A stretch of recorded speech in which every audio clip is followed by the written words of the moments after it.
All imposing table was set for tea, a task that took time and thought. 1,000 things needed to be done before guests arrived. The target was a perfect afternoon tea. Though there was a total of 3 guests, it felt like 1,000. Take the tape and fix the tear in the tablecloth, she told her team. Then, place the teapot on the top of the table. Don't touch the toothpicks, they're for after. A taxi arrived, and in stepped 3 guests.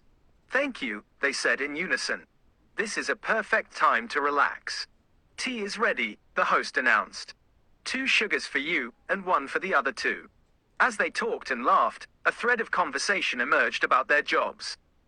One was a teacher, another worked in tax, and the third was a tent designer. I think I'll have another cup, said the teacher. The temperature is perfect for tea. Can I borrow your phone? Asked the tent designer. I need to tell someone about a new design. Then you can help me with this math problem, said the tax expert. I'm trying to figure out the total cost. As the afternoon wore on, they played a game. Each person had to think of a word starting with T. Table, said one. Tea, said another. Toothpick, said the third. The game went on and on, a tangled thread of words. As the sun began to set, they realized it was time to go. Thank you for a perfect afternoon, they said together. Tomorrow, we'll meet again, the host promised. And we'll think of even more words starting with T.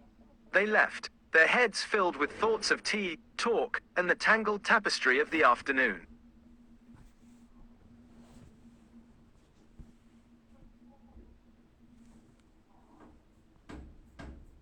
The thief, the treasure, and the trap.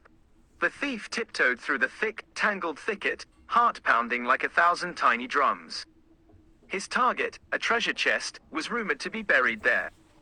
Armed with a tiny tool, he began to dig. Time was ticking. The sun was starting to set, casting long shadows that transformed the familiar terrain into a terrifying territory. There was a tense tension in the air, a feeling that something terrible was about to happen. Suddenly, he heard a twig snap. His heart leaped to his throat. Then, there was a whisper of movement, a soft thud. A trap! With a swift, sharp intake of breath, he threw himself to the side. A heavy object crashed to the ground where he had been standing. There, in the fading light, he saw it, the treasure chest. With trembling hands, he pried it open. Inside, there was a single, small, shiny thing. A tooth. A perfect, pearly tooth. Disappointment washed over him like a tidal wave. He had risked his life for a tooth. He turned to flee, but it was too late. 2 figures emerged from the shadows, their eyes glinting with triumph. Thought you could steal our treasure, thief? One sneered. The thief's mind raced. He had to think fast. There was only one thing to do. He turned and ran, as fast as his legs could carry him, disappearing into the thickening twilight.